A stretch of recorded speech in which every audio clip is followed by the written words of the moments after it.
Good morning, everyone. I'm told we are ready to start. My name is Mpumi Mkhize. I am from the UJ's Transformation Office. And today I was asked to come and spend a day with you in this great University of Johannesburg. So welcome to all of you. I want to give a special welcome to our Professor of Practice, Mr. John Dladla.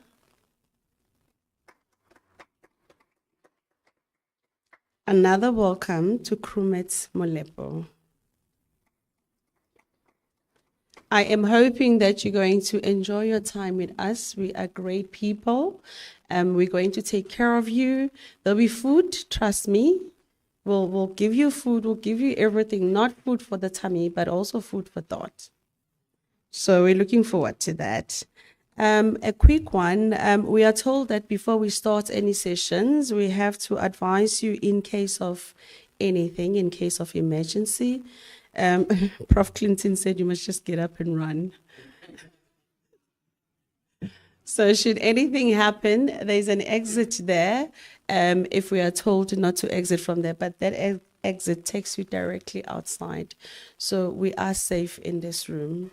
I am going to start before I continue talking to you. We are always told that as a child of the house, you can't talk before people are officially welcomed. So I'm going to ask Prof. Gumbo, who's the head of school, Civil Engineering and Environment School, to come and welcome us officially.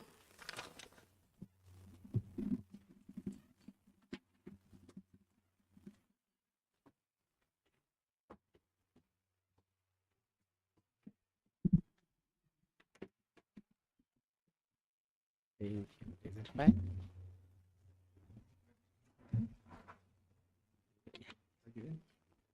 Yeah, no. But maybe charger.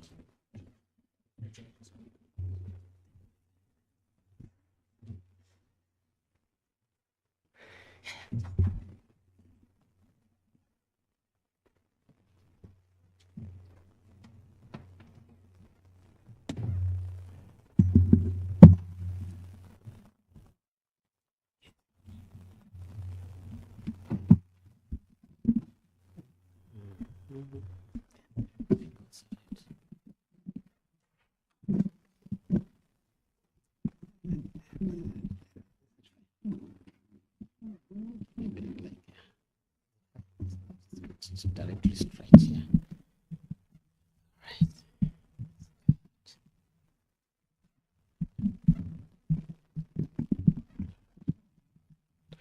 Good morning, everyone.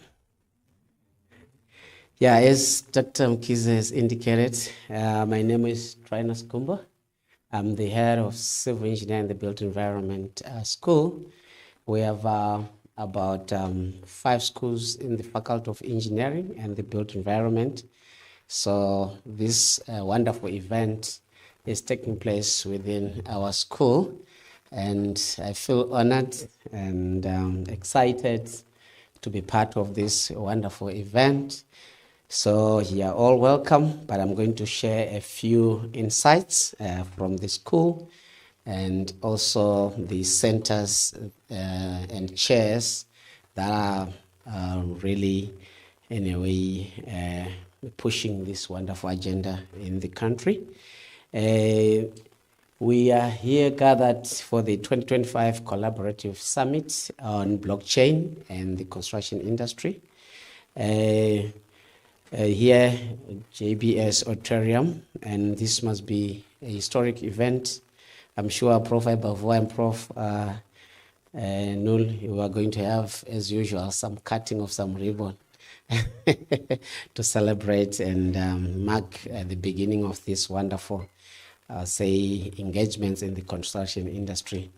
So I'd start by saying good morning to you all as well, distinguished colleagues, esteemed guests and fellow academics. And I know all protocols have been observed already by Dr. Mkhize.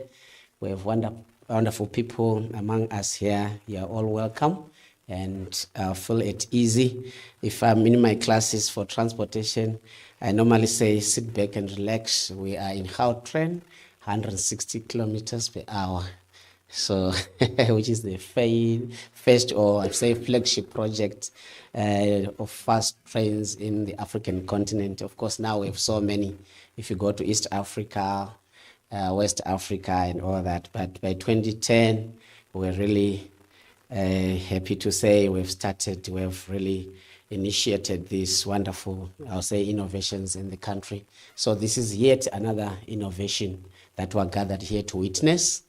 Over and above, people always have some, I would say, misgivings, and they don't trust that things could be done. But like I said, as with some of these innovations, people say, will this work?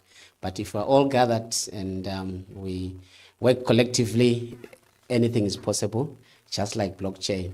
I remember Prof. Above and Prof. Null, if I can say, the first time I heard of H index, it was something that was really special. And by then in the faculty, the best H index was 5. I'm talking about someone who was leading in engineering was 5. And talk of H index to even our students, they know about it. Same, I think, is OSHID, or some say OSHID, or whatever. The first time you hear about those things, what is this? Is this possible? So for those who are hearing blockchain for the first time, this is a possibility, and there are people who have been working on this innovative, I'll say, development in the construction industry in South Africa and beyond. So as I indicated, it's groundbreaking summit, and it's a milestone in the country, and particularly in the University of Johannesburg. Wherever we go, we are known, colleagues, as a university that is leading in technological innovations. So it's not surprising that we have such kind of gatherings and discussions or conversations about blockchain, particularly in the construction industry. And it's going to transform our industry to ensure that really we have gains that we can look back and say, thank God we had such a summit in 2025 at the University of Johannesburg.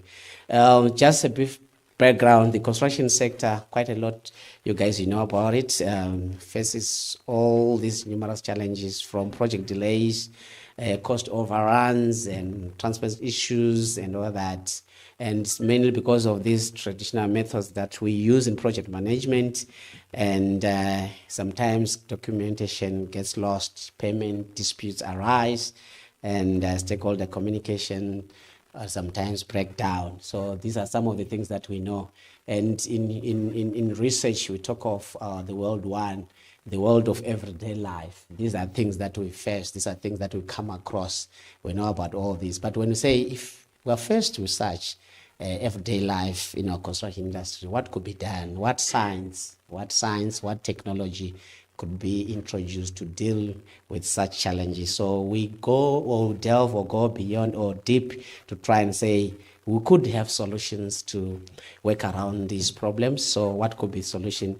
And if I'm talking to my students, I would say there is blockchain. Can you investigate how blockchain can work around all this? Then that's where you contribute to science. So today, this summit is going to contribute to science, contribute to technology, and make sure that we work around all these challenges. As I indicated, change, I don't think is coming. Change has come. Change has come through the blockchain technology that offers the solutions, and these solutions seemed impossible years back. Like I indicated, say, what is H index? What is OCHID? When you now ask a student, say, can you have an OCHID account? They know now what you are talking about. But before, some years back, what is this?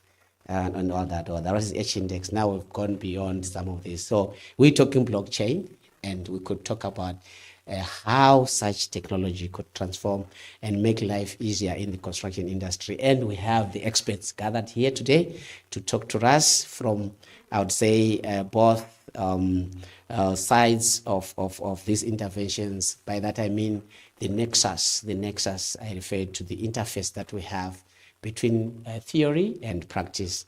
We are no longer those academics who just talk theory and get buried or get carried away with theory without talking about practical implications. So the summit brings all these balanced perspectives and how we could do things better.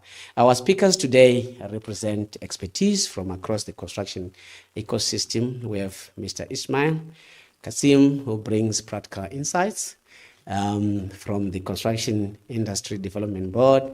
His presentation today will address how blockchain integrates with existing monitoring systems. So those who came thinking that they'll just be here for an hour, please make sure that the day is going to be long, because you won't leave, not long as in boring, but you'll be enjoying and you won't be able to leave because of the interesting discussions that are going to be in a way transpiring in this room. We have also Dr. Akin Opeula, who will explore infrastructure delivery through blockchain implementation, and Dr. Peter and Svanda tackles the regulatory landscape that often hinders innovation. So we have high-level presentations and expertise within the room. So please sit back and relax and enjoy all this conversation.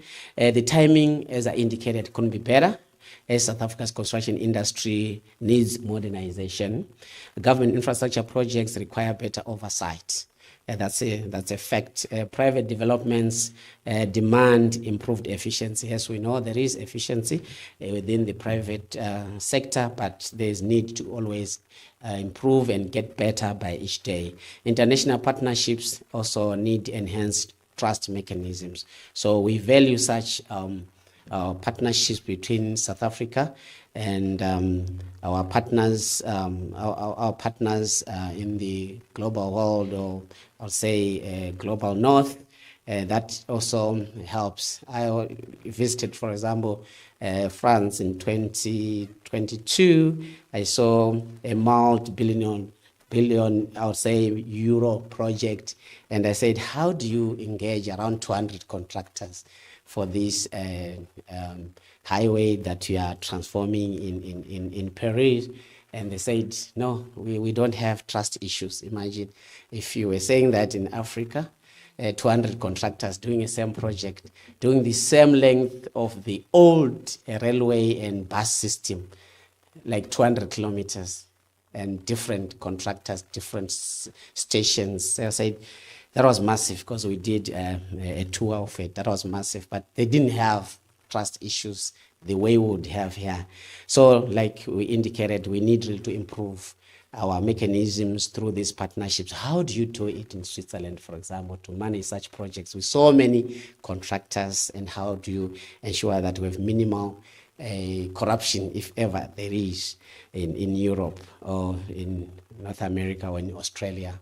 So we learn a lot from each other with minimal corruption, if ever there is, in Europe or in North America. Or we must obstacles. Commence something doesn't mean that it's easy. So I would say we are geared for the challenges or obstacles. For example, regulatory frameworks that lag behind technological advancement. I was talking to my friend who specializes in science, so we're fighting, say, hey, you guys, technology. I said, but technology, you are always ahead of science. I don't know if you believe with me. It was just a discussion, say, you guys, you do technology and engineering. We're in the Faculty of Science, we do this and that. But science is good, but we always try to understand what we do. All right, so we also have skills gaps that exist within our workforce. So it means we need really to do much. If we're talking about blockchain, as I indicated, just like any innovative, I would say, addition within our professions or a line of works, we need really to ensure that people get to understand what is H index. Because when I didn't say H index, what is that? I don't even know it. So you need really to take people slowly to ensure that they appreciate what you're talking about. So initial implementation costs can be huge. And also industry resistance to change remains strong in some quarters. That's a reality. Some people really, whenever change comes, they'll always say, how about ABC? There's always something to say whenever there is a change, and the same applies to, like I indicated, innovations in the transport industry. People say, why BRT system? when there's a taxi and all that, why the fast train and all that. The same applies to blockchain in the construction industry. This is just an analogy that I keep on revisiting. So, however, opportunities outweigh these challenges. So, we must be very positive of what we're doing, as blockchain can reduce corruption in public projects, where we have automated systems that cut administrative overheads. That's very critical. Real-time tracking improves project delivery, enhance transparency as well, builds stakeholder confidence. So we need that transparency as we work together. So what can we do better? Let's bring in the innovative technologies. And in this instance, we're talking about blockchain. Today's collaborative approach is very crucial. Colleagues, academic research must always align with industry needs. I talked about the nexus. I talked about the interface between the theory and practice. We can never get better if we just focus on academia without bringing the industry professionals. No wonder why the faculty is leading, the Faculty of Engineering is leading in ensuring that we bring professors of practice who are with us today, so they bring in the expertise that we need. This is practical implications on the ground. So we're doing so well, and thanks to the leadership of Professor Mashao. If I was going to be here, I was going to talk brilliantly about the faculty, how bigger than some of these universities that are in the country. We can even count of 26 national universities in the country. You can tell that the Faculty of Engineering and the Built Environment is leading, even a whole university led by a vice chancellor. But please don't tell the vice chancellor that there's a dean who is leading a faculty that is bigger than, especially in terms of productivity. We produce a lot, and we're doing well, not just in quantity, but also in quality. So yeah, if Professor Mashao hears me, you know that you are exalting him closer to those VCs somewhere. Don't mention the universities, please. So yes, this is good. So today's collaborative approach is very crucial, colleagues, as I indicated. And our panel discussion this morning until afternoon will address practical concerns that we have. How do we, for example, ensure industry acceptance? What training programs are needed? Very, very critical. Those are key questions. Which regulatory changes must occur? We should also influence policy. We should also influence some of these, regulations that we have that may hinder progress. These questions require honest dialogue between all stakeholders. So I want to believe such chairs and centers, directors, and all that, at the end of the day, we can influence policy in government. We need to have regulatory frameworks of some policy reviews and all that. I hope really we have the expertise and we can reach out and ensure that government officials can engage us on that. So I want to acknowledge our distinguished panelists, as I indicated, who bring diverse perspectives to these discussions. Shadrach, the co-founder of Coronet Blockchain, who offers extensive experience in supply chain transformation and blockchain solutions across African markets. We also have Lucky, who brings blockchain technology expertise from Central University of Technology, focusing on smart contracts and Industry 4.0 applications. We also have Dr. Tava, who contributes academic research insights, while Dr. Chuma adds expertise, which is more technical, and Dr. Love will moderate these important conversations. The colleagues are here with us, and they are going to be speaking to us. Please, as I indicated, we have beautiful, wonderful lineup of experts that are going to be speaking. This combination of entrepreneurial blockchain implementation experience, academic knowledge, and technical understanding ensures comprehensive coverage of blockchain adoption challenges. Then demonstration session will showcase real applications, theoretical concepts, become tangible solutions. You see how blockchain handles contract management, how it tracks material provenance, how it facilitates payments. So the timekeeper is here, but something that I could share with you, but just to say thank you for joining us this morning, and your participation demonstrates commitment to industry advancement, and together we can revolutionize construction industry in South Africa and beyond. Now invite you all to engage fully in today's program. And the future of construction begins with the conversations that we're going to have today.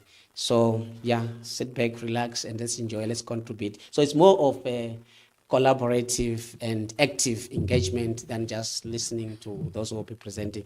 Thank you very much, colleagues. Sorry about that. Time management. Thank you very much. Round of applause for Prof. Kumbo. You know, when you invite uncle and you say to uncle, they're coming to Lobola me, so just welcome them. Uncle gets there. So for those that don't know what Lobola is, it's dowry, Prof. Yeah. And uncle gets there and says, "Oh, you're here for Fambumi. She's got a child with that guy. There is a guy also who wanted to marry her. We just took Lobola. She never got anywhere." And then she introduces all our secrets before they can even Lobola me, and they decide otherwise. Thank you so much, Prof.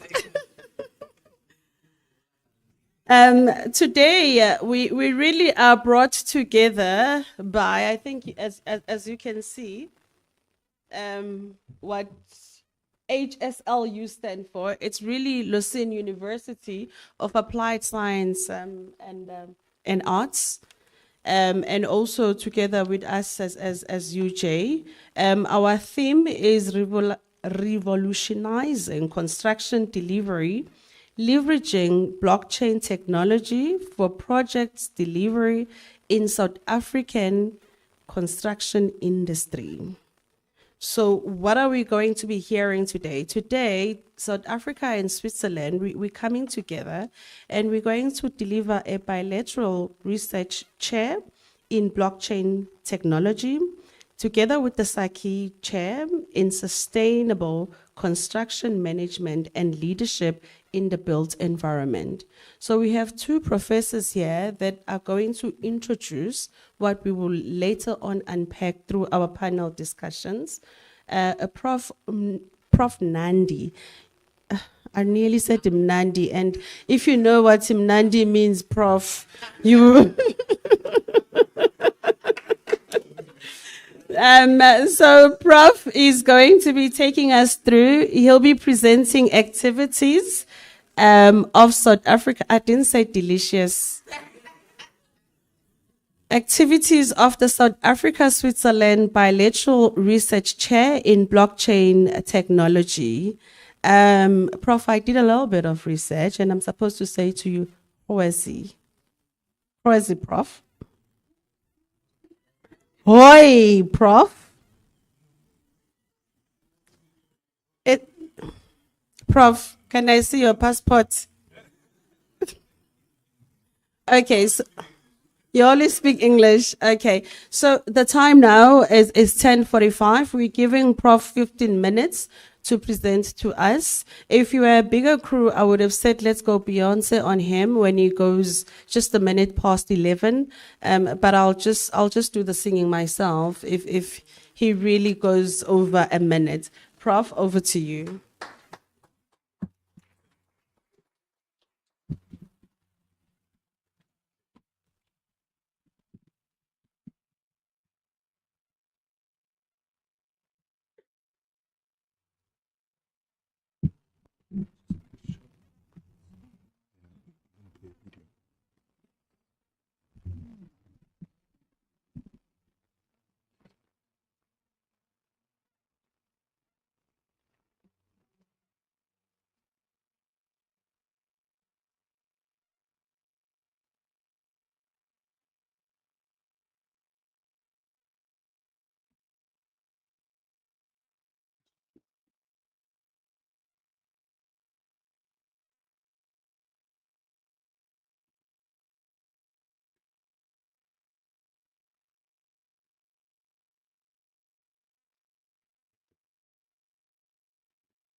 In the video.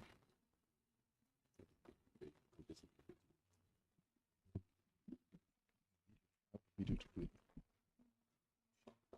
It'll work. Are you sure? not connecting the call. Okay. Okay. Good morning, everyone. Good morning, everyone.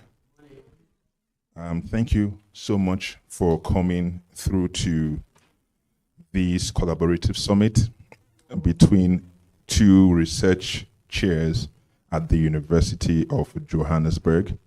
And so my task is just to introduce one of the chairs, and then my colleague, Professor Clinton, will also introduce the second chair to, in a sense, just provide some background into, or as to the host of today's event.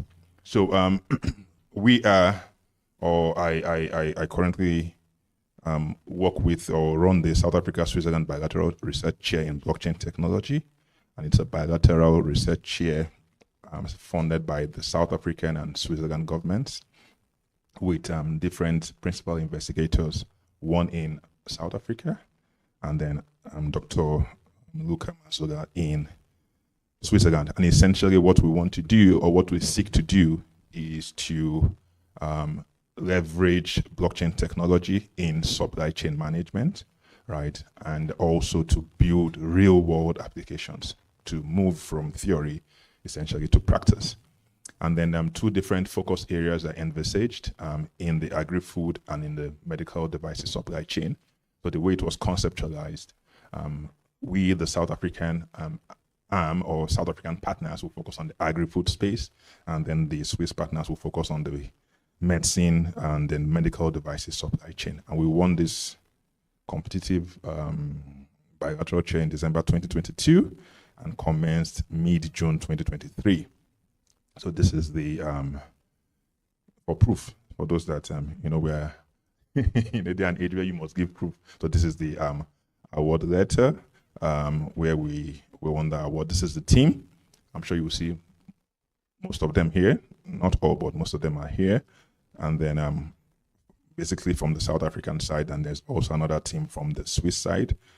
And then essentially at a very high level, to provide some bit of background, Kumbo was mentioning what people who do not really understand what blockchain technology is.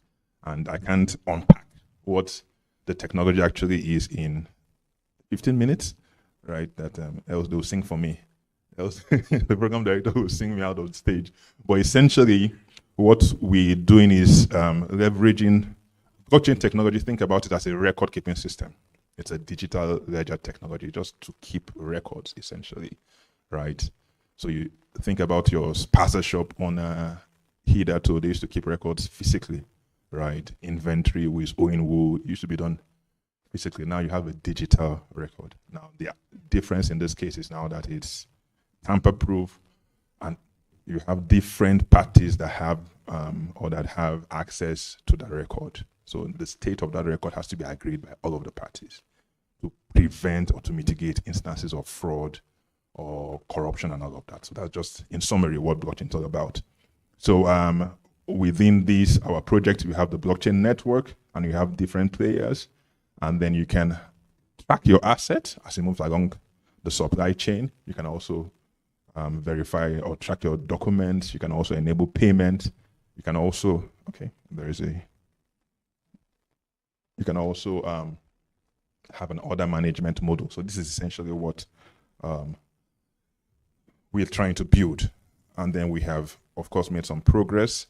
This is the work package for the Swiss partners, the same core functionality, right? But then adapted to the medical or medical space, right? And then for us, this is the same core work package, but adapted to the agri-food space and also for the livestock space. This is a current, we've currently finished the hardware that we're working on to put on livestock. But I think the next demo day we'll be able to demonstrate it. By the way, I'm inviting you for our demo day on August 16th. Mr. Kuviane will be our keynote speaker, and then we're going to demonstrate in detail all of the many innovations that we're currently working on. So very quickly, And this is the format of the presentation, but I will not go through everything chapter and verse, right? What we currently do, one of our key mandates is to build capacity in and around the technology, to break it down to students and the broader community. So we organize boot camps, at least two boot camps every year, right? The first one is typically for those that do not have the prerequisite background or coding background, and then after a while they progress through our learning programs. These are some of our images from some of our programs. We also have a specialized facilitator program, because we discover now that especially those that were learning needed sometimes more mentorship, they needed more time. So we decided to create a facilitator program, and this we targeted mostly female South African students that were either in their first year or in their second year, and then we basically integrated them into our team, and you saw a couple of them into that in that image that team composition that I showed earlier on. Then this team developed the tender block solution that will be demonstrated in a few minutes or during the course of this program. All right, they developed this program, and they presented this innovation at the Solana Hacker House in London. Yeah, they didn't win, but they did very well, and they gave a good account of themselves. And then we are taking the project forward, and we would also demonstrate it here. Our mandate is also to publish books and articles, and we're doing a lot of that. But that's, in a sense, that's expected. So I will not really go I won't really go too much into all of that information. We're also building the community, a much bigger community. In tech now, community is very important. Community is even more important sometimes than the product, right? So it's important that we do that, and we have a very thriving community, right, where participants can ask questions and get help with their code. We have an innovation hub that we're currently, it's informal, but there are current plans to formalize it. But these are some of the technology proficiency, the stacks that we work on. We have also created a GitHub repository. So if you're into coding and then you perhaps want to access, say, maybe a blockchain code for a specific purpose, say for, if it's something that has to do with game theory, for instance, you have a blockchain code for it. If it's something that has to do with aspects of adjudicating a tender, there are codes for it. So, and it's under an MIT open source license, so you can use it freely. And we regularly keep it updated. And if you go to our YouTube pages, you will see videos that teach you on how to use it. We do media events every year. This is also one of you can say that it's also one of our media events, essentially to bring people together and spark up those conversations, right? Which is also very important. We also do demo days. This is the one for last year. You go on IT Web. There was a feature article about our demo day on IT Web, and there's also going to be another feature article on this year's own. So a lot of innovations. I wouldn't go through everything. Transfile, Certifile, Tato AI, that speaks the 11 South African languages and can teach you on blockchain. Contract AI that essentially detects vulnerabilities in smart contracts. HydroPredict in the blockchain hardware nexus space, analyzes water quality. The air drone, which you also see a demonstration here. Event block food trolley. This is an app that a blockchain-enabled app that we also developed that also helps to minimize food waste, right? And then makes food accessible to folks that would have otherwise have missed out on it. So we started it, and then we now decided to trial it in the university, right? And it's currently being used for food distribution, right? And I will play a video very shortly to show how that works. So a couple of these innovations, I wouldn't go through all of that for the sake of time. With Dr. Taba in the Department of Supply Chain Management, we've been able to, there are a good number of entrepreneurs that have taken some of their projects to the market, right? And these are some of the projects that we have partnered with them on. There's a launch on Friday, right? One of the projects that is Big Five, right? Basically blockchain for roadside assistance, mechanics, and the rest, so that especially in the township economy, formalizing it and bridging that gap between consumers and then the roadside assistance. Those are not necessarily, maybe their cars are not insured and all of that. Ensure now that you get qualified servicemen and all of that information is recorded on the blockchain. That's on Friday. You're invited to also join us. Cap and trade, blockchain for emissions trading. This has also been developed, and there's we also do some bit of community engagement too with, again, Dr. Taba. And basically, it is using blockchain technology for agro processors, right? And the aim is to have a shared facility where they can share, or not one person, not one agro processor would bear the brunt of the whole processing. They can share that facility, and then you can use blockchain technology to ensure now that the costs are spread evenly, and payments and the whole operation generally is optimized and is transparent.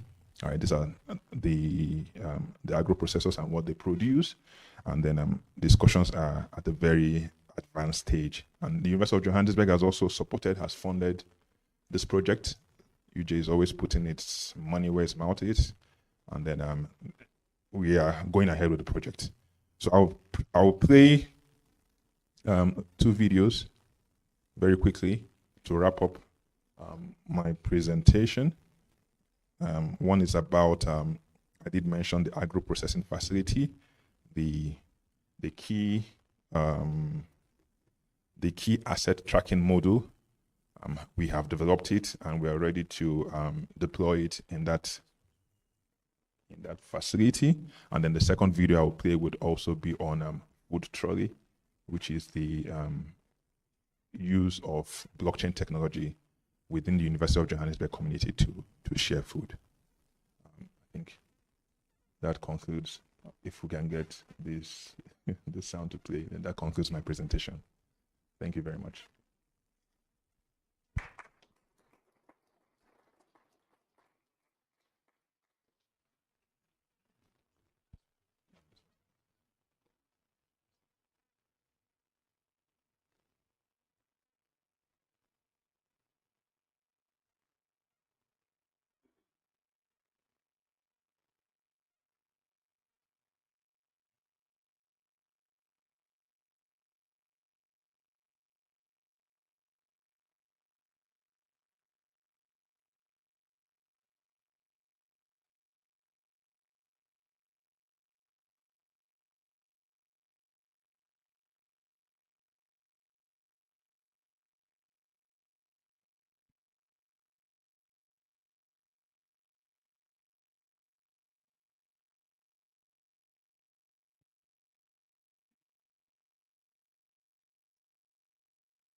Okay, we'll share it on our social media handles.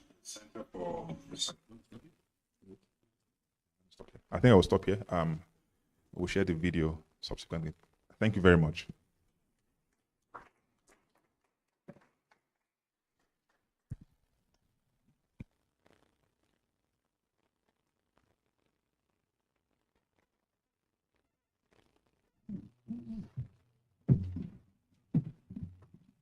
Thank you, Prof. Prof was 3 minutes over. So with the video, he was very clever in managing me. He started with his presentation. And then, how do I sing for the video? So I was going to play the video at the end. I don't want to take too much of your time. I see that we are running a bit behind. So I am going to introduce the next presenter. Where is Prof? I'll call you. You know, when I was doing my PhD, Prof. Clinton was my supervisor. Can I do? Oh, this laptop, and I'm sure it's Prof. Sure. Okay. So he was my supervisor. So I was excited. I wrote from chapter 1 to chapter 4. At first, when you meet him for that meeting where you're looking at your title, is it fitting your proposal? It's very nice. The meeting goes very well with him. And then you submit the first chapter. Okay, he's still a little bit nice with you. And then I thought, ooh, this professor is very nice. Let me just go all out and submit 4 chapters. I submitted all of them. And then he called me. He said, Mama, what do you think you're doing here? This is not master's. Why are you comprehending at a master's level? Can you just go back, Mama, and start from chapter 1? So I went from chapter 1 up to chapter 6 this time. Prof still not impressed with me. He says, Mama, this is not Zululand. Eh? You don't do things the way you want. I'm the professor here. I will tell you when you're ready for the next chapter. Then I had to go back to chapter 1, get professor to approve it, chapter 2, and move like that. So what I'm trying to say is that he's a perfectionist. He didn't give me his bio. So I'm just going to talk from what I know. He's a perfectionist. And I trust that this session today, we're going to benefit a lot, because if you're going to give him sub-level stuff, he's going to question it, push it back in a language that you would not like, but you would have understood the message and you would look forward to going to the hell that he's sending you to. So Professor is going to take us through a presentation on the activities of the Sakiche in the sustainable construction management and leadership in the built environment. Professor, the time is 11:06. At 11:25 or 26, I will definitely sing you out. It will be me paying back.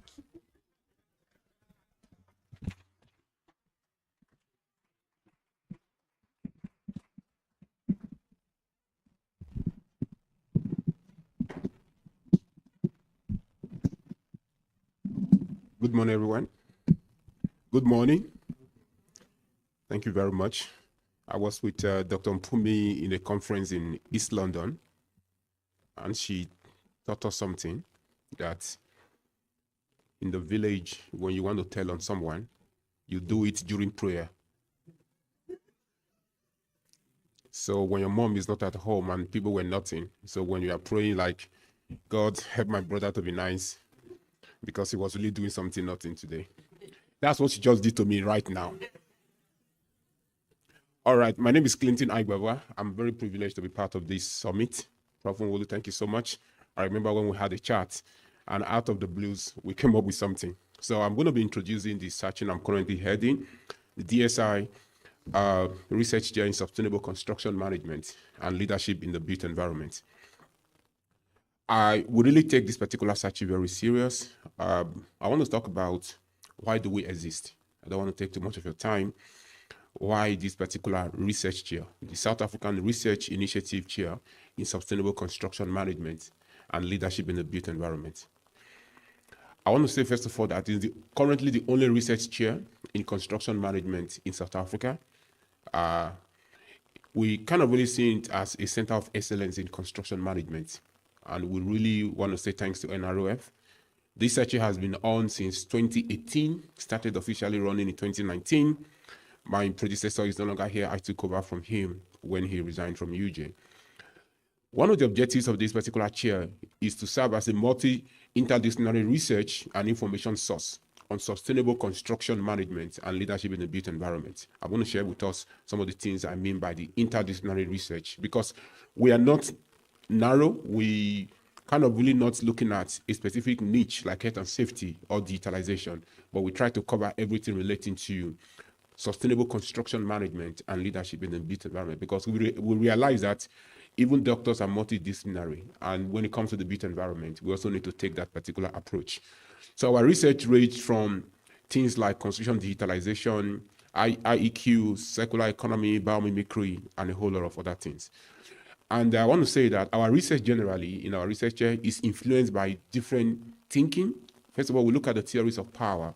We look at theories of good governance. We look at theories of community engagement and much more policy analysis. We believe that when you put these particular theories together, you can actually be able to solve issues of inequalities, and at the same time will be relevant in practice. And the whole understanding is that we want to relate what we are doing to the human settlement body of knowledge. And this actually earned us another research chair recently from the Gauteng Department of Human Settlement, because we believe that you cannot separate construction from the built environment. Everything we do within the industry, construction management-wise, relates ultimately to human settlement body of knowledge, which we must intentionally create. And the other focus, which we look at in this chair, is the digitalization of construction processes, platforms, procedures, and much more products. That's why we are collaborating with the chair in blockchain. And we want to do it in such a manner that it will benefit humanity.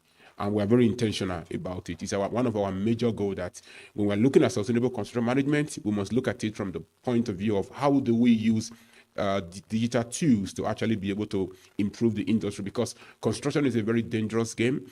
It kills people's fathers, brothers, and what have you. But we believe that we can actually be able to create platforms, bring in procedures, and a whole lot of other things. And within this chair, it's not just a focus on the industry and law, but on the society. We believe that we want to develop human capacity for the South African construction industry. There's the whole issue, you know very well, of xenophobic attack and a whole lot of other things. But we believe that we can actually create capacity here, not just importing it. And at the same time, we want to also look at how it affects the entire African continent. And we want to really encourage, or we're already doing some of them, digital leadership and transformation to actually ensure that South African youth in the construction industry are actually kind of really participatory. It's not just going to be something that is left for the older generation.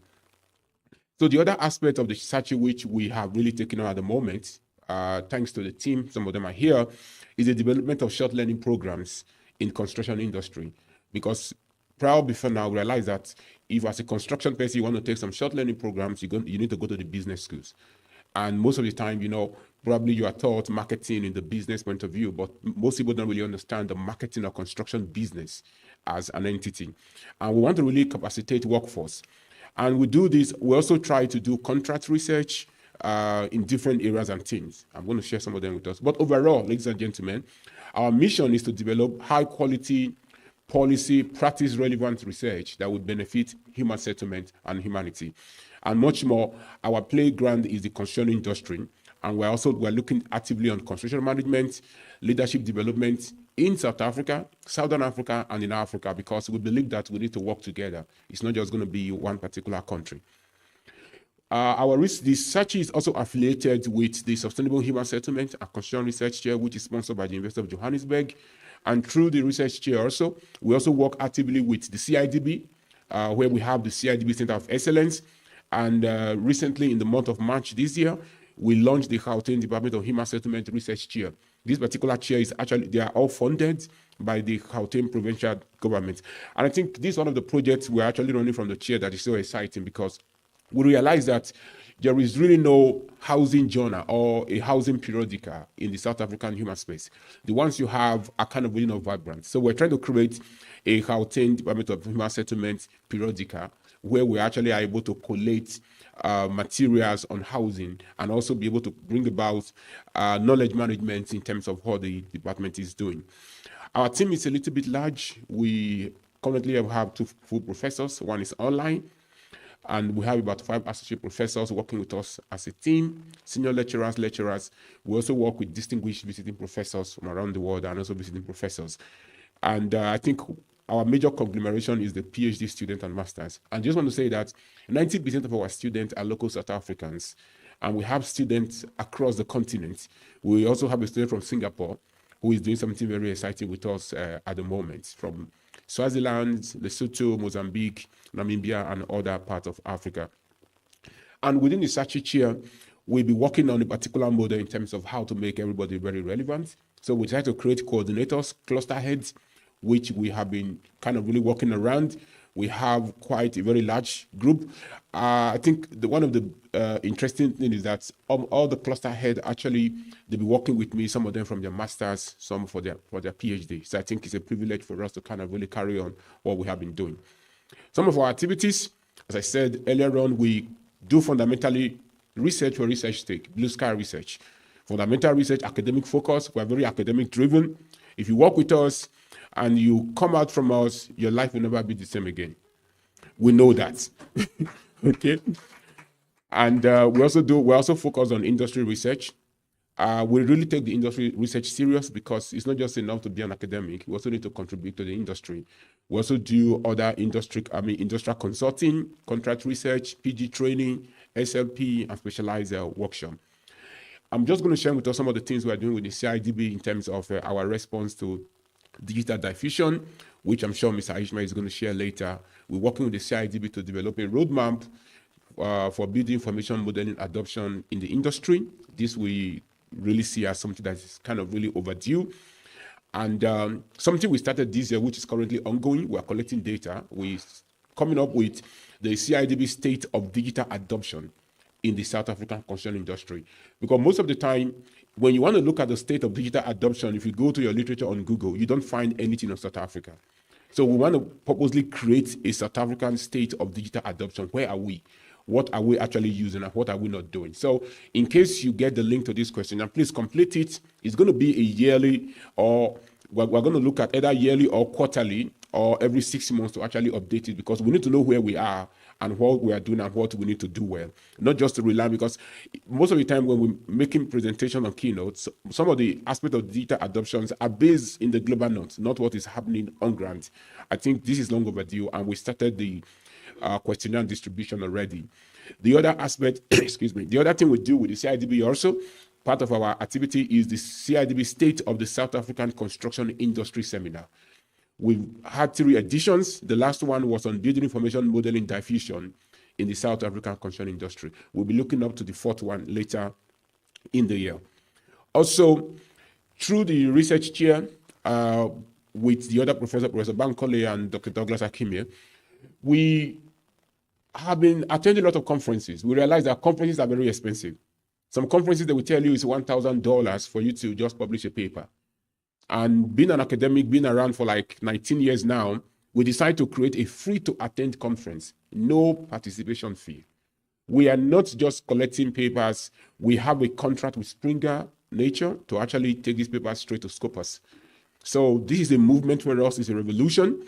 We're actually calling it a Global Forum for Sustainable Built Environment Research Conference, which is actually, we are holding it, the first edition, 4th to 5th of September, because we want to democratize knowledge. We want to ensure that African countries, African scholars are actually able to access platforms that are counted to be prestigious based on the opportunity we have. Because if I think about even the $500 or $1,000 conference fees, some African countries, the professors don't earn $1,000 in a month. And that is what we want them to pay in the conference. So that's why we're democratizing knowledge. There's a whole lot of backlash, but we really up to it to ensure that knowledge is democratized. The other event, some of our annual events, we be hosting since last year, the Sachi Research Bootcamp, where we focus on various research value chain within our for our students. And this year, we're looking at navigating the complexities of research methodologies for reliable and insightful research outcome. Usually 3 days event. We do have other international partners, and I just want to bring out something here in terms of our international partnership strategy. We are kind of really intentional. We don't just have partnership for partnership's sake, and at the same time, we also bring about awareness of what we are doing in South Africa, and at the same time, look at how we incorporate what they are doing into what we are doing here.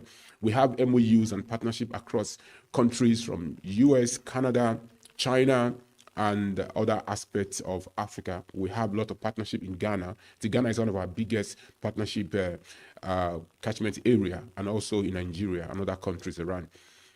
We also partner with local communities in South Africa, CIDB, for instance, Council for the Built Environment.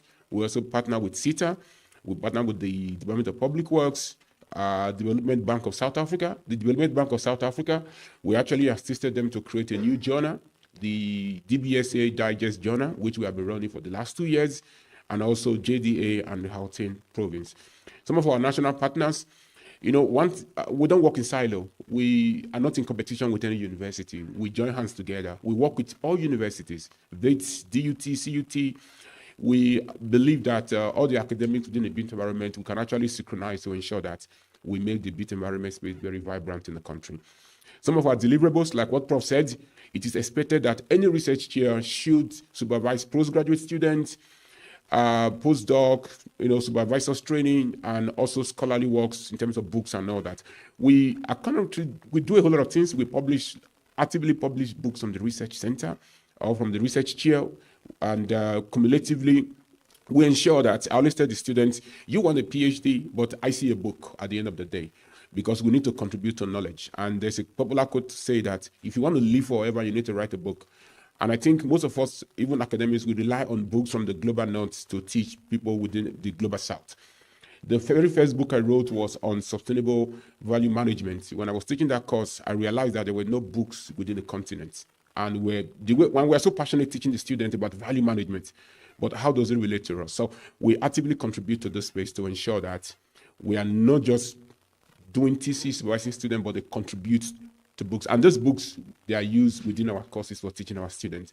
We also run a journal, which is on the CELO list, also on the DOJA list and the DHET list, the Journal of Construction Project Management and Innovation. We've been running this journal since 2010, during my PhD days with my professor. And also, last year, we came up with another publication, which we call the DSBED, Digital and Sustainable Built Environment Digest, because we realized that journals are peer-reviewed. There are some people that want to write. They don't want to be peer-reviewed. And what they are saying is credible. So if you're interested, you have something to contribute, please let us know. We'll feature you in our DSBED. It's on the DOI list, so there's a digital object identifier that is going to be seen online everywhere. Some of our certification programs, we actively run a SAP program in construction project management. It's a short learning program. It's actually like a 3-month program. And when you finish, apart from the UG certificate you also get 10 CPD points. So this we run from the research chair. We also have a certificate in construction project management. And the one that is very dear to us is the certificate in construction digitalization. We're not just looking at one aspect, blockchain, BIM, digital twin, and every other aspect. Some of the current projects we are running from the research chair at the moment, we have a funded project from the AUDA NEMPAD, that's the African Union Development Agency, which is between South African Nigeria, and Ghana, and we're running it from the research here. Also, we also have the other projects we're running with electronic information for librarians, where we do capacity workshop and training in countries like Nigeria and Ghana, and we have another one later in the year to Liberia.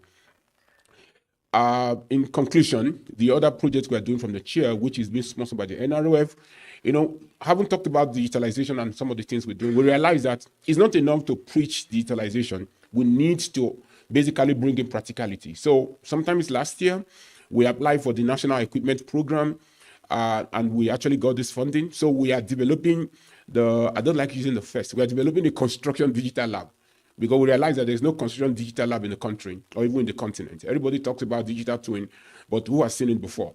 Everybody talk about even BIM and all that. We want to make sure that these things become mainstream into what we do. So we've actually started. We have a space already. We actively are in the market at the moment trying to procure the equipment, state-of-the-art equipment that is being sponsored by the National Research Foundation. The space looks a little bit not looking good at the moment, but we are actually going to have a launch later in the year or early next year for this particular construction digital hub or laboratory. It's actually located at the Bounty Road campus. Thank you very much.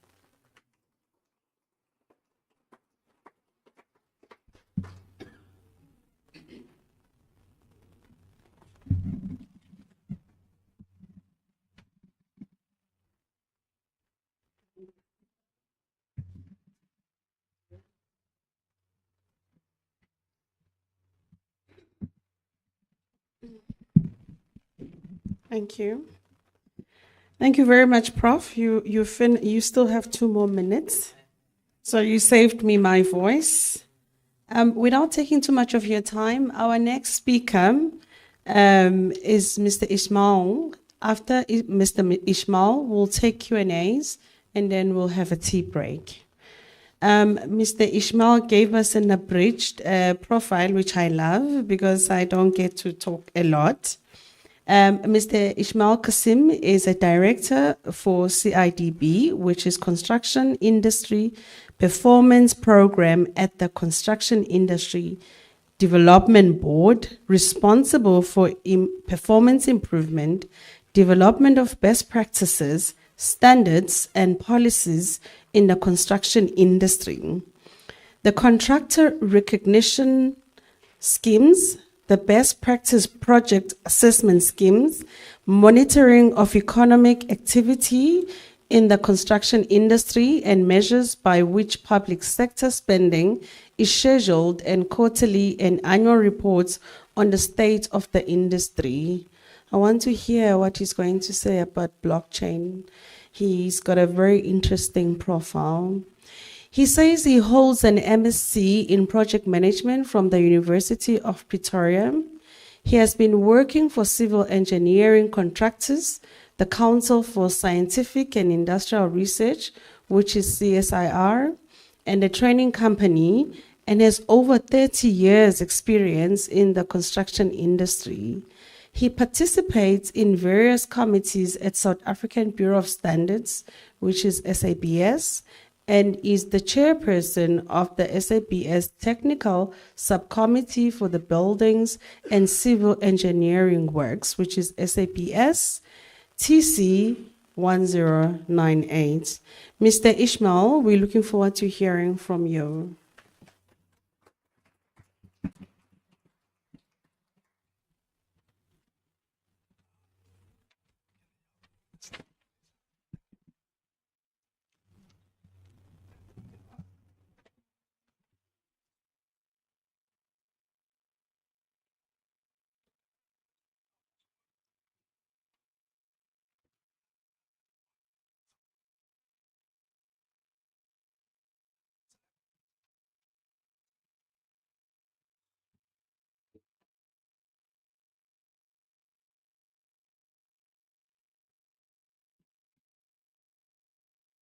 Change it from here and then it's on the screen. Okay, thanks. Thank you.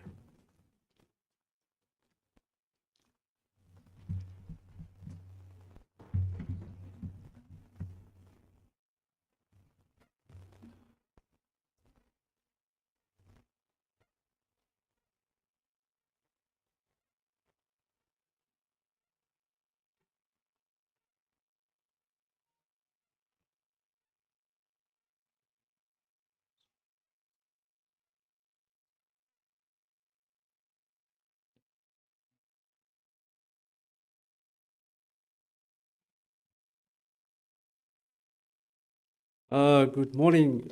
Thank you for the opportunity to share with you the CIDB's view of the blockchain and our journey that we are undertaking. Thank you very much for that. What's very important to us is, as a regulator, we have a legislative mandate. And I'll talk about integration between BIM and blockchain. That is how I approach the integration methodology that we intend using, and then a conclusion.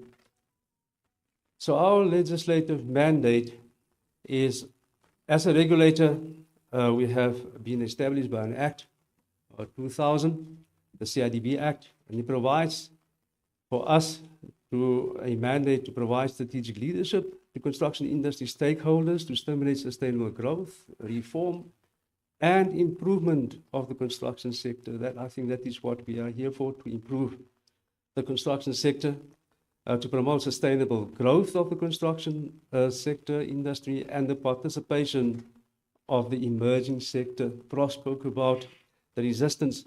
If we do not take the emerging sector with us, we are going to have major challenges. We need to capacitate them. We need to take them with us. And then, very importantly for today's discussion, is to determine, establish, and promote improved performance and best practices of both public and private sector clients, contractors, and other participants in the construction delivery process. That's a whole lot of development taking place there. Then we have a regulatory responsibility in terms of, as you all know, all public sector projects or contracts must comply to the CIDB standard for uniformity, so therefore it's the uniform application of policy.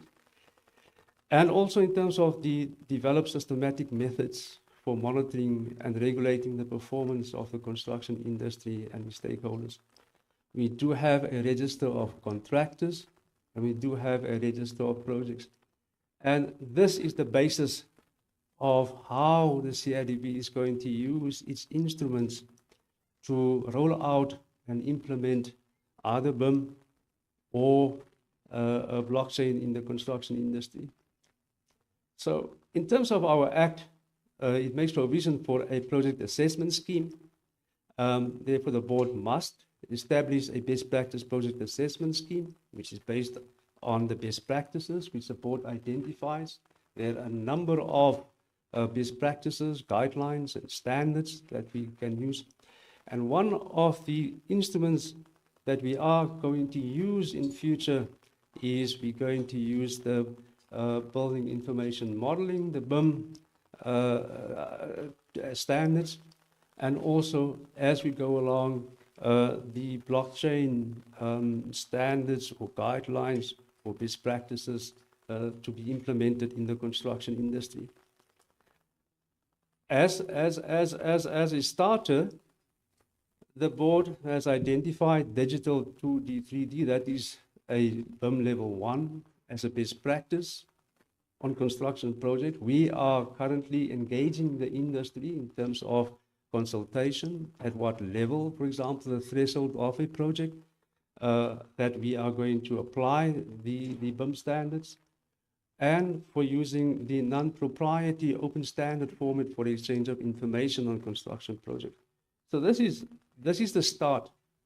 And I want to stay a bit here, not too long, but we are only at the beginning. If one looks at BIM level 1, maybe 2, and Pros spoke about having an annual dipstick in terms of gauging where the industry is now in terms of BIM adoption or digitalization. That will also inform us at which level we should sort of project the start of the BIM standards. My approach to the integration of the monitoring and evaluation on performance of construction projects, I'm using the integration of BIM and blockchain.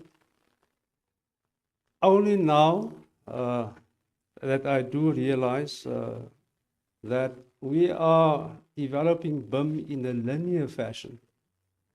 And if we keep on that trajectory, we will fall behind with our blockchain development. So therefore, for us now, we also have to, as an organization, as a regulator, we need to relook at our strategy in terms of whether we should, not whether, but we should now consider developing blockchain concurrently with our BIM, as we are doing now in terms of its linear approach. I am fortunate that I'm the first speaker, so I'll take the liberty and advantage, and not to bore you. You all know what BIM is, but for my purposes, is for this discussion, it's the current expression of construction industry innovation. It's a set of technologies, processes, and policies affecting industry deliverables, relationships, and roles. You all know that, but for me, in the context, it's important. What is blockchain?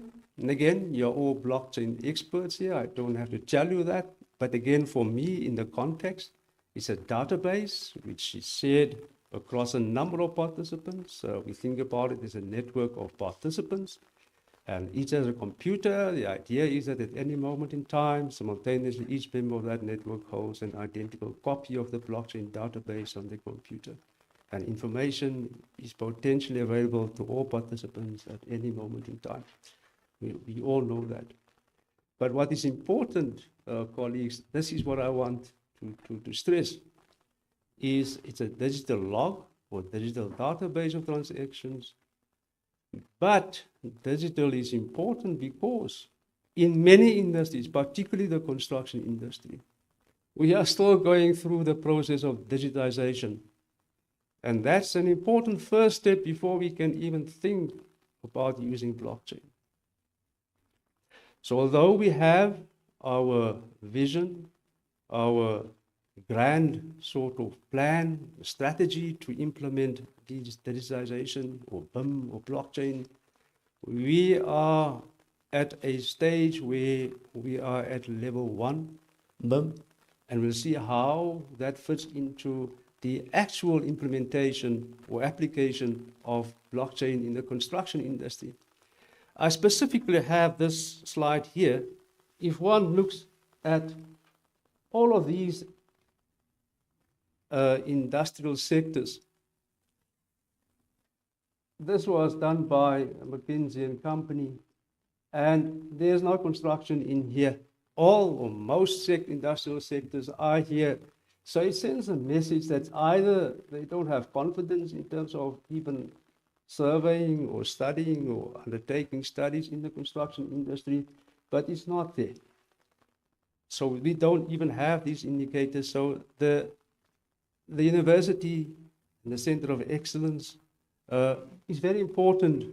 It's a tool for us to gain and gather that and garner that information. We all know the opportunities, as we know, in terms of there's no intermediaries. Information is unaltered,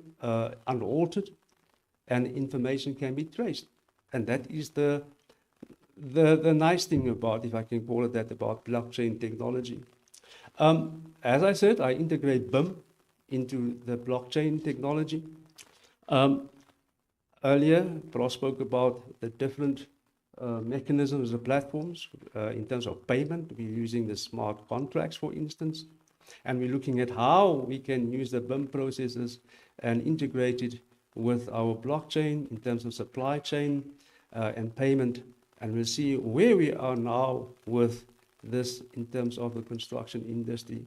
So it is the integration of the BIM process and the blockchain where we can use it for integration in terms of payment. We talk about fraud. It alleviates all the middle persons in terms of payment, and that is our future vision. In terms of the coordination, and again, the reason why I chose the integration of BIM with blockchain is it can be applied to all the phases in the construction project, in the phases, for example, in the design, the bid. I will focus on the construction and even the maintenance, for example. And then you can have that BIM model, and then you can then sort of that information exchange within the blockchain. As I said, For me, what is important is in terms of updating the construction phase, is updating and monitoring supply chain and construction progress. And that is what I'm here today. Now, currently, what the CIDB and how we are monitoring the construction industry performance is we are using, for example, the performance of contractors. We call it the contractor performance reports, where a client assess the performance of the contractor based on time, cost, quality, payment, health and safety. Those are all the traditional project management parameters. What we also have for quite a while now is stakeholder engagement. If that is not being done properly, we're going to have a negative impact on all the above. Also, what's very important for us, as we have to bring the emerging sector with us, is contractor development. And as been said by the previous speakers, skills development is very important. But it is still a challenge to incorporate that with BIM and blockchain. But what we can do for now, with the current technologies, we can integrate time, cost, quality, payment, health, and safety. What the process now is, as I mentioned earlier, we talk about the CIDB register of projects. Every client must register a project on the CIDB register of projects. Therefore, we will be able to monitor the implementation of BIM and in future of blockchain on projects. That is our instruments. We are regulated to do that. It's a mandatory requirement. And our standards are also mandatory requirements. We will make it mandatory requirements for industry to implement BIM with blockchain. The bigger challenge is about the blockchain one is even more behind the BIM, as we have started with BIM, but we are very lax on the starting and development of the blockchain technology. So what happens is that through this, it's a very manual process. So after at the end of the project, the client will then submit to the CIDB via the register of projects within a particular time. It could be 15 to 30 days. And then the CIDB will have a record of the performance of a contractor. It could also be a professional service provider. One can look at the time. It's a lagging indicator. And through the help of blockchain, we intend to shorten the times. In other words, we can then, as an industry, holistically have a global view in terms of how we're doing in terms of time, cost, quality, payment, instead of having these lagging indicators. And that is the value of the blockchain. We all know about the amount of data, but what is very important about the BIM integrating into the blockchain, it is the reliability and the transparency that we are now achieving with the blockchain. Therefore, it creates a single effective shared source of information relating to a particular project, and it is considered to be the only source of truth that guarantees data reliability. But there's also myth that it is the ultimate truth. But blockchain can not assess whether an external input is accurate or truthful, so that also needs to be taken into account. So, as for where we are currently now and how we see the industry integrating BIM and blockchain, we are aware of the 4D, BIM 4D level model in terms of the scheduling, the programming of projects, also in terms of the 5D modeling, in terms of the costing of the projects, which allows for the update of the construction phase progress. That is where we want to move in. But I want to bring to your attention where we are currently now. We're talking 4D, 5D. Currently, we are looking at level 1 and BIM level 2. So we have got quite a long way to go in terms of applying these in terms of BIM and therefore integrating it into the blockchain technology. It will provide us, instead of us or industry waiting to assess the performance of a particular project or a contractor at the end of at practical completion, we can use the technology to shorten the reporting time, and therefore we as an industry, we can develop interventions, for example, to improve and shorten the time, whether it is health and safety, whether it is cost overruns, whatever intervention we have to do. Therefore, we can trace the delays in the budget. In terms of the blockchain, we can also, in terms of, as you do know, in terms of the defects, we can trace it back all along the supply chain sort of route.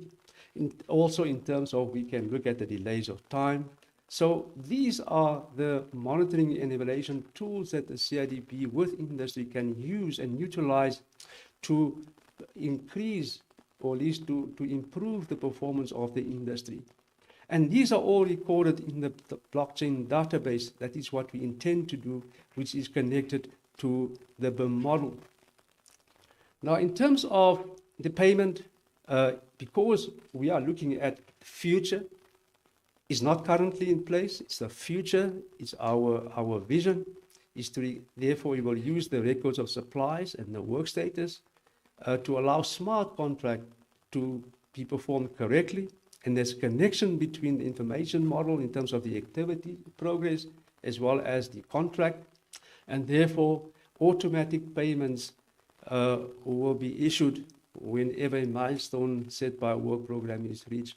So therefore, that is the ultimate goal in terms of removing the middle persons where payment is automatically being carried out. In terms of the smart contracts, we'll be talking about more later in detail. There's the multi-party agreement. It is automatic codes in terms of all the clauses in the contract. And that sort of already creates a challenge within the construction industry because, for example, what type of contracts are we going to use in terms of the clauses and how we're going about it, particularly in the public sector. And also in terms of using these unchangeable codes. In other words, you can't change these. It's fixed. It's a reliable source. So in terms of the CIDB's intervention, the CIDB always, and it is required by the Act to consult with industry. We are still consulting, as Prof has shown. We have a BIM roadmap in terms of a 5-year strategy where we are now. We have assessed in terms of where we are now with BIM adoption. We are looking at developing guidelines and frameworks for BIM adoption in the industry. But as I've said, we have neglected blockchain. And it is for us now to relook at our strategy to start developing blockchain technologies with the development of BIM. Instead of developing BIM in a linear fashion, we need to do concurrent developments to include blockchain in our development, in our strategy. We all know that it improves the contract management. That is what we are talking about, monitoring and evaluation the performance of construction contracts or projects. We also talk about the transparency and reliability. We share traceability. That is the power of the blockchain. Also, in terms of the efficient, smart contracts, it's extremely difficult, like I explained earlier, for a number of reasons. And lastly, there's a lot of work that needs to be done in terms of getting the blockchain technology integrated with, for example, the existing instruments which we have just started with, which is the BIM technology, BIM models. So we as an industry, as academia, as practicing professionals, we need to work together to get not just the implementation, but to develop the technology, to develop the best practices, the guidelines and the standards. And the CIDB as a regulator, we're fortunate to have the mandate to ensure that BIM and blockchain are implemented within the construction industry, but with the assistance of yourselves as industry. Thank you, Chair. That is my contribution.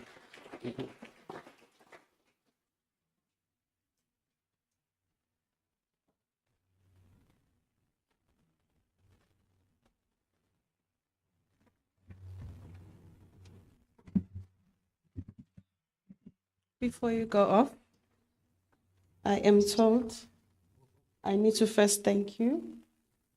And also, I must take questions from the floor. Okay, do we have questions?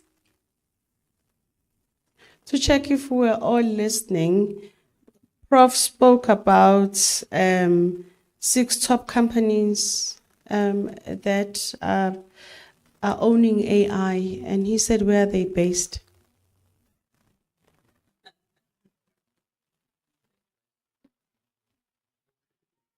Anyone with the answer? Oh, you were not listening because Prof didn't say that. Okay, it looks like you were very clear. Thank you very much for your presentation. It looks like as South Africans, we are heading towards first country when it comes to AI. We are going to own systems that will assist us to be effective. And it's interesting that we're talking about systems within built environment and how to cut the human error in the process. So thank you very much. Are you sure no one has a comment or a question? With that said, can I ask Prof. Clinton to come up and thank our guest, Mr. Ishmael? Oh, Prof. Gumbo. Should I disconnect you? Thank you. Looks like there's a picture moment as well. So if you can maybe just stand there.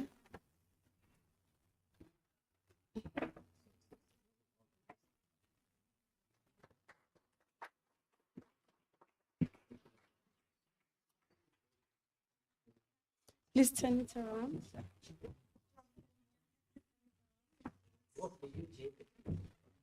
The great University of Johannesburg. You want it in the pictures. Whilst they're taking a picture, I am told that let's rather continue with the program, but I thought I will check with you. Do you need a body break or should we continue? Thank you very much.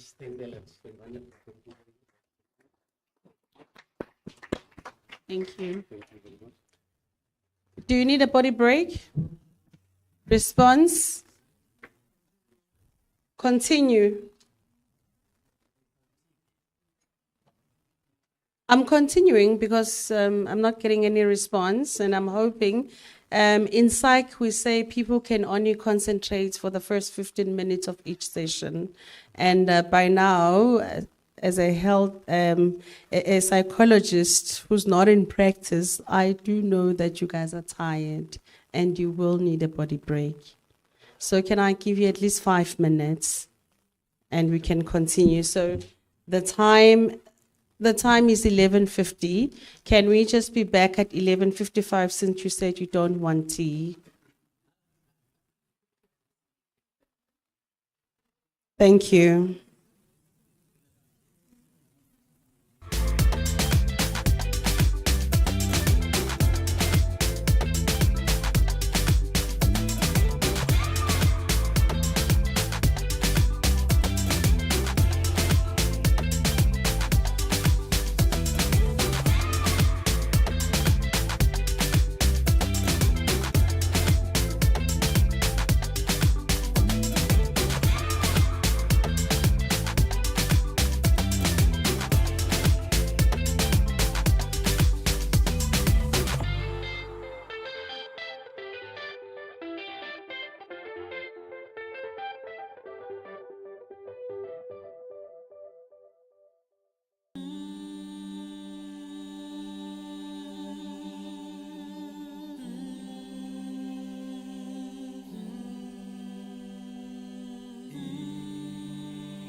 We ready to start?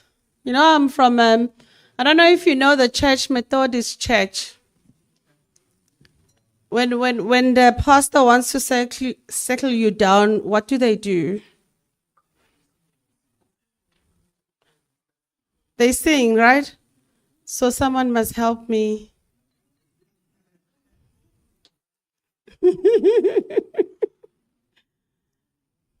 You see, you listen. When I mention the pastor, they scare the hell out of us. Our next speaker is Dr. Akinare Diweyo. Let me try again. Dr. Op, is that okay? Akin Radiweyo. Did I say it right? I need encouragement from you. I did. Okay, thank you. Dr. Opi, yeah, Dr. Akinaradewo is a senior lecturer. Is a senior lecturer at University of Free States here in South Africa. The theme that he'll be focusing on is blockchain technology for infrastructure delivery, rebuilding systems, and rebuilding trust. Wait. I still need to make sure that I walk you on the platform, right? So how am I going to do that? By reading your abridged profile. So Doc says he is a senior lecturer at the University of Free State's Department of Quantity Surveying and Construction Management. His background is in quantity surveying, but he holds a PhD in construction management from the Great University of Johannesburg, where he developed a blockchain adoption framework for construction information management. With over 120 peer-reviewed publications and notable industry engagement, Doctor's research spans implementation of digital technologies and sustainability in the built environment. He is currently serving as a research fellow at the INTI International University in Malaysia, and has contributed as a project manager in the industry to multi-million rand infrastructure projects in South Africa and Nigeria. He is passionate about singing. Got you there, you were listening. He is passionate about advancing construction efficiency through emerging technologies and collaborative innovation. Doctor, looking forward to hearing from you.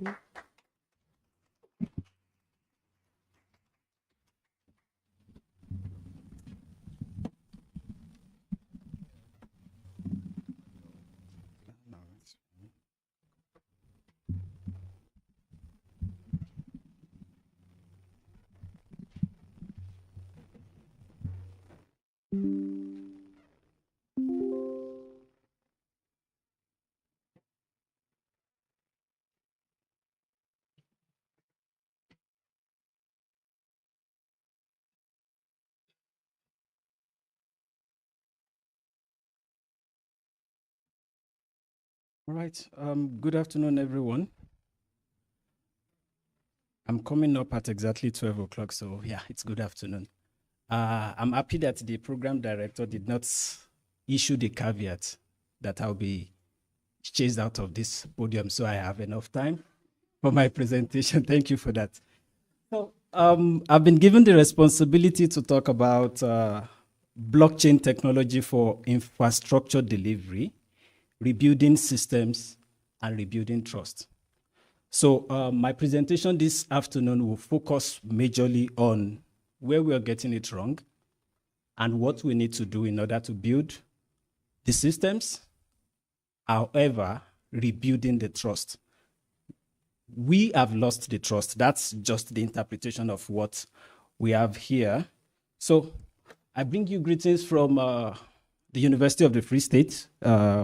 We have 3 campuses, the Bloemfontein campus, the South campus, and the Kwa campus. I hope I got that correctly. So it's one of the oldest university in South Africa. It's about 121 years old now. We celebrated 120 years last year. So a brief introduction about myself. The program director tried pronouncing the name. So what happens is people usually adopt Dr. O. So I think we can adopt that also for this particular event. I will not bore us much about this because that's not why we are here today. So the content of my presentation will look at why rebuilding trust matters. Then we'll talk about what blockchain technology is and what it is not. We then look at 1 or 2 typical use cases, although I know we have the demo session that has been prepared for this particular presentation also. Then we'll talk about the momentum and the signals of readiness in South Africa, where we are currently, the roadmap for the construction industry. And then we have a food for thought, just as the program director mentioned earlier, before we take the conclusion and recommendation. So, why rebuilding trust matters? If we look at the 2025 budget for the South Africa specifically, we'll notice that the budget allocated for infrastructure was tagged economic regulation and infrastructure, simply because the people in charge of this budgeting process understands that if we get the infrastructure right, then we are able to build and regulate the economy. This then tells us significantly that the construction industry or the built environment at large contributes tangibly to the economy of the country.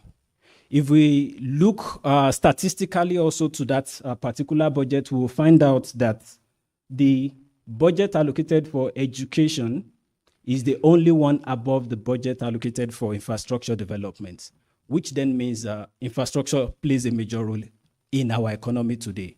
However, despite the fact that a lot is being committed to this industry, we find out that there are still various challenges that the industry grapples with. Typically cost overrun, schedule overrun, payment bottlenecks, opaque data integrity, and also what we know as the fragmented stakeholder management, where we have people who are participating on the project who do not even have information about the project.